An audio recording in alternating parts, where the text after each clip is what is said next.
तनाव और स्ट्रेस को मैनेज करने के लिए हम क्या कर सकते हैं, इसका उपाय क्या है। दोस्तों सबसे पहले तो ये हम लोग जानते हैं कि तनाव उत्पन्न होने की प्रक्रिया में सच्चाई ये है कि ऐसी बहुत सारी चीज़ें हैं जो हम करना चाहते हैं और वो सब चीज़ें हमसे बियॉन्ड दिखती हैं।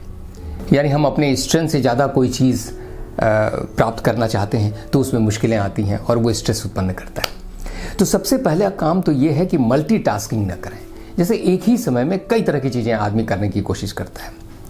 साइकोलॉजिस्ट कहते हैं कि मल्टीटास्किंग जैसी कोई चीज़ नहीं होती। हम एक टाइम पर एक ही चीज़ कर सकते हैं और वो वही करना चाहिए। अब छोटी मोटी चीज़ें हो सकती हैं कि आप ड्राइविंग कर रहे हैं और कान में आपने ब्लूटूथ लगा लिया है और आप उससे फ़ोन भी सुन लेते हैं, वो एक थोड़ा सा डिफरेंशिएट आप कर सकते हैं। लेकिन वाकई अगर कोई काम आप कर रहे हैं तो एक ही साथ लिखना और एक ही साथ आप कुछ और देखना चाहें या आप कुछ और करना चाहें तो आप नहीं कर सकते हैं।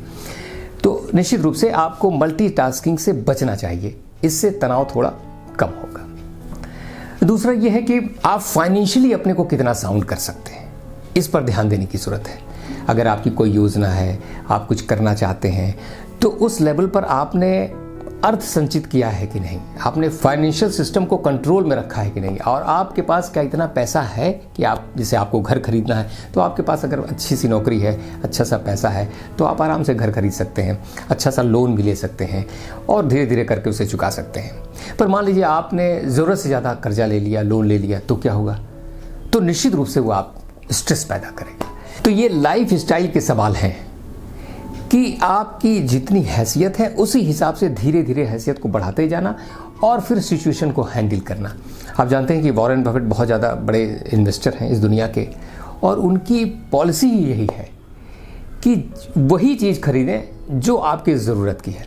अगर कोई चीज़ 6 महीने तक आपने उसका इस्तेमाल नहीं किया है तो आपने उसको गलत खरीदा है और वो इन्वेस्टमेंट नहीं है।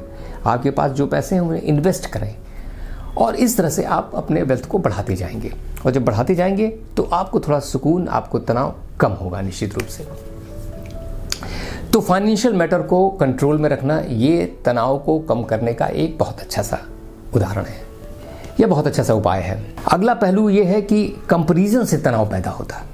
अब जब हम चीज़ों को कंपेयर करते हैं कि भाई उसकी कमीज़ मेरी कमीज़ से सफ़ेद है, तो हमारे अंदर थोड़ा सा लो फील होगा और हमें लगेगा कि अरे ये तो ठीक नहीं है, और इससे हमको स्ट्रेस पैदा होगा।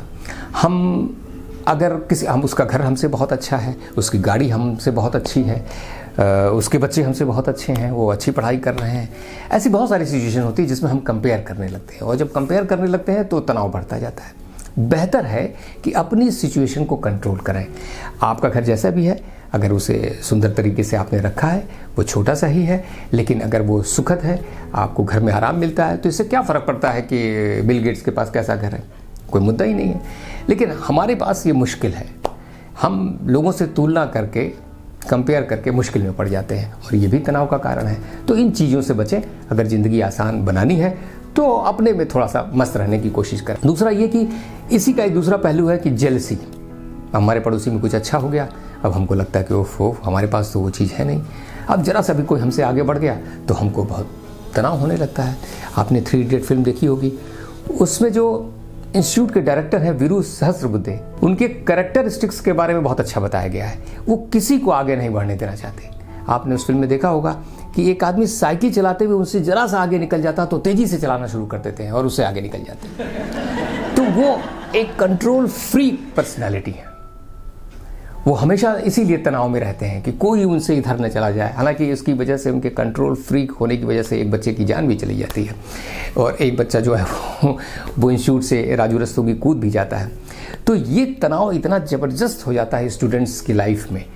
और कैसे होता है? कंट्रोल फ्रीक आदमी की वजह से। और ऐसा नहीं कि वो तनाव में नहीं है, वो भी बहुत ज़्यादा तनाव में है। उसका एक दूसरा पहलू है, उनका बच्चा भी इसी कंट्रोल फ्रीक होने की वजह से सुसाइड कर लिया होता है, जो फिल्म में दिखाया नहीं है, लेकिन उसका जिक्र बाद में आता है। तो बच्चे के जाने के बाद तो तनाव रहा होगा ना, और शायद इसीलिए उनका जीवन इतना मुश्किल होता गया, इसीलिए वो हमेशा एंग्जाइटी में, और जिसको खपती स्वभाव कहते हैं, वो कुछ हम देखते हैं उनके अंदर।